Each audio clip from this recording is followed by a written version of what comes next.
ആ പ്രാർത്ഥനയെ കുറിച്ചിട്ട് ഒരു കഥയുണ്ട്. ഇങ്ങനെ വലിയ വലിയ ക്ഷേത്രങ്ങളിലൊക്കെ മഹാത്മാക്കൾ വന്നിരിക്കും. മഹാത്മാക്കളെല്ലാം ശ്രദ്ധിക്കും.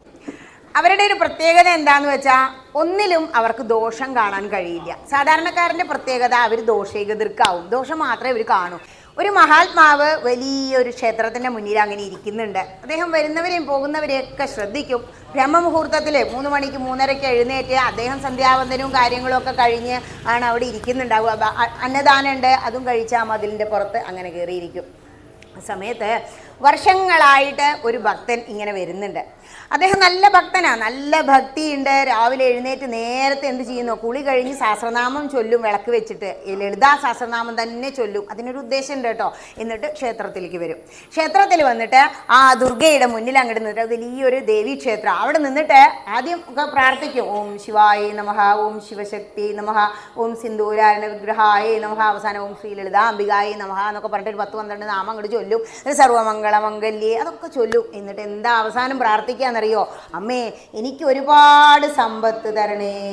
തൊഴുത് നമസ്കരിച്ചു, 4 മുട്ടാണ് തല. അവിടെ നീട്ടു, പ്രദക്ഷിണ കഴിഞ്ഞു, ഉപ്പര് പോയി. ഇങ്ങനെ ഒരുപാട് കാലം ഭഗവതി നമ്മൾ ആത്മാർത്ഥമായി പ്രാർത്ഥിച്ചാൽ അതങ്ങോട്ട് തരുന്ന. കുറേ കാലം അങ്ങനെ നേരത്തെ എപ്പോഴാണ് എഴുന്നേൽക്കുന്നത്? ബ്രാഹ്മമുഹൂർത്തമായ എഴുന്നേറ്റു, അരമണിക്കൂർ വേണ്ടേ ലളിതാ സഹസ്രനാമം.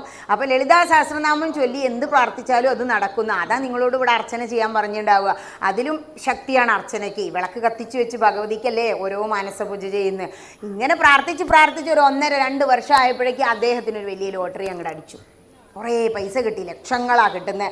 അടിച്ചതിൻ്റെ പകുതി അദ്ദേഹത്തിന് കിട്ടിയുള്ളൂ. അതൊക്കെ മതി, സന്തോഷമായി വലിയൊരു ബംഗ്ലാവ് വെച്ചു. ഒരു കുഞ്ഞു വീടായിരുന്നു, വലിയൊരു ബംഗ്ലാവ് വെച്ചു, കല്യാണം കഴിച്ചു, കുഞ്ഞുങ്ങളായി, സുഖമായിട്ട് അങ്ങനെ ഒരു 4-5 വർഷം താമസിച്ചു. പക്ഷെ ഇത് അദ്ദേഹം മുടക്കിയില്ല കേട്ടോ.